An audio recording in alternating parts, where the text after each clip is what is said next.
Pada zaman kuno, ketika manusia mulai membangun kota-kota dan peradaban, banyak bangsa hidup tanpa aturan moral yang jelas. Orang kuat menindas yang lemah, dan penyembahan berhala tersebar di mana-mana. Dalam tradisi Yudaisme, para rabi kemudian mengajarkan bahwa sejak awal umat manusia sebenarnya telah memiliki pedoman moral universal yang berlaku bagi semua bangsa, bukan hanya bagi kaum tertentu saja. Ajaran itu dikenal sebagai 7 hukum Nuh atau Sheva Mitzvot Bnei Noach. Dalam tradisi Yahudi, hukum tersebut diwariskan secara lisan dan kemudian dicatat oleh para rabi di dalam Talmud Babilonia. Di sebuah kota kecil, Yerusalem, seorang rabi tua sedang mengajar murid-muridnya. Seorang murid bertanya, "Guru, mengapa hukum ini disebut hukum Nuh?" Rabi pun tersenyum.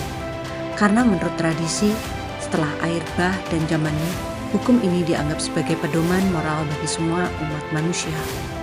Ia menjelaskan, dalam pandangan Yudaisme, umat manusia dibagi menjadi 2. Bangsa Yahudi yang wajib menjalankan perintah Taurat dan bangsa lain yang non-Yahudi wajib menjalankan 7 hukum Nuh. Kemudian Rabi itu menjelaskan satu demi satu. Yang pertama, manusia harus menyembah satu Tuhan dan tidak menjadikan berhala sebagai sesembahan. Karena manusia dipanggil untuk mengenal Sang Pencipta yang tidak dapat dibentuk oleh tangan manusia.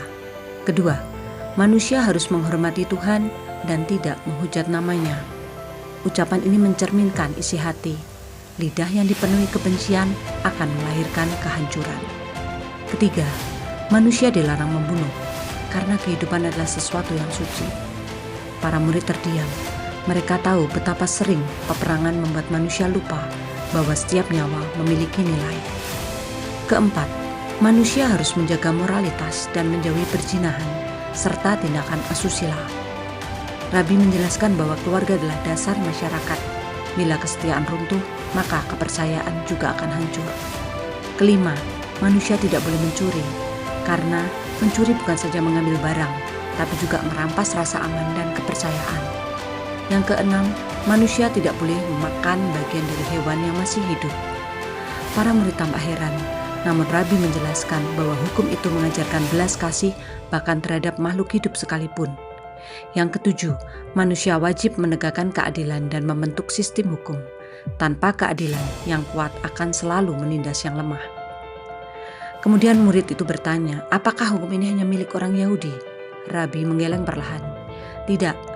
Dalam tradisi kami, hukum ini dipandang sebagai dasar moral universal bagi seluruh umat manusia. Karena dunia tidak dapat bertahan tanpa keadilan, penghormatan terhadap kehidupan, dan tanggung jawab moral. Ini menjadi pengingat bahwa peradaban hanya dapat bertahan bila manusia hidup dengan moral, keadilan, rasa hormat terhadap sesama.